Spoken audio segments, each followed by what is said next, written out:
Neutrino की संख्या कितनी है 86 में? न्यूट्रिनो की संख्या कितनी होगी? 146 होगी। देखिए एटॉमिक नंबर मास बराबर मैंने सिखाया था क्या कि मास अगर m है, एटॉमिक नंबर z है और न्यूट्रिनो की संख्या n है तो न्यूट्रिनो की संख्या से आप निकाल सकते हैं या इसको a भी कह सकते हैं।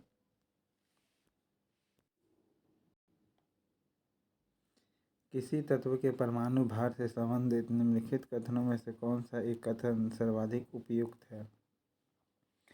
तो देखिए द्रव्यमान संख्या के विपरीत एक तत्व का परमाणु भार भिन्न हो सकता है। क्या हो सकता है? द्रव्यमान संख्या के विपरीत एक तत्व का परमाणु भार भिन्न हो सकता है। परमाणु की प्रभावी त्रिज्या कितनी है? 10⁻⁻15 मीटर है इसकी मेजरमेंट। ओके 20 न्यूट्रॉन और 18 इलेक्ट्रॉन वाला कौन सा कण है जिसका एटॉमिक नंबर 18 होगा? वही तुम्हारा क्या हो जाएगा? संख्या। किसी तत्व का एटॉमिक नंबर 35 है, इलेक्ट्रॉन ने 18 है तो प्रोटॉनों की संख्या कितनी होगी? 18 ही होगी क्योंकि इलेक्ट्रॉन बराबर प्रोटॉन होती है। कौन सा इलेक्ट्रॉनिक संरूपण धातु तत्वों के लिए सही है? तो 2 8 18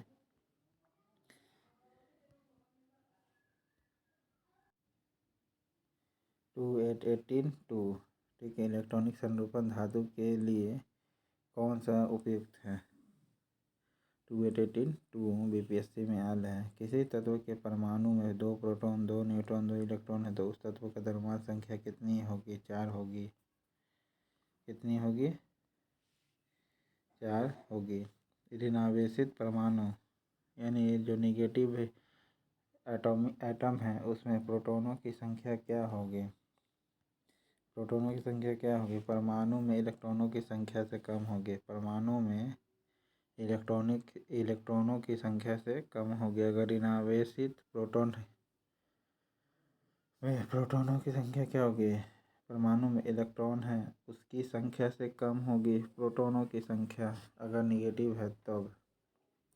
नाभिक की खोज के लिए रदरफोर्ड ने जब धातु के पतले पत्र का अल्फा कणों को बौछार किया था तो क्या हुआ था?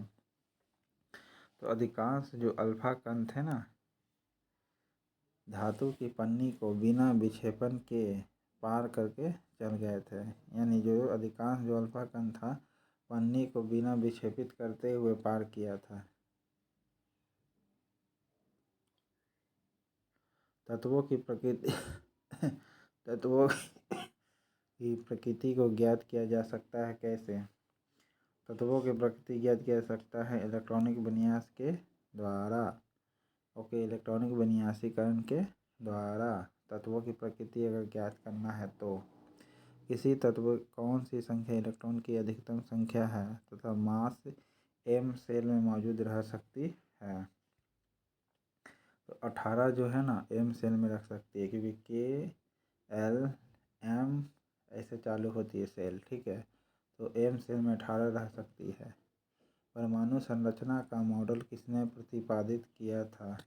आपको पता है जॉन बोर और रदरफोर्ड ने कहा था। परमाणु संरचना का मॉडल किसने प्रतिपादित किया? तो बोर और रदरफोर्ड ने परमाणु संरचना का मॉडल किसने प्रतिपादित किया? रदरफोर्ड और बोर ने।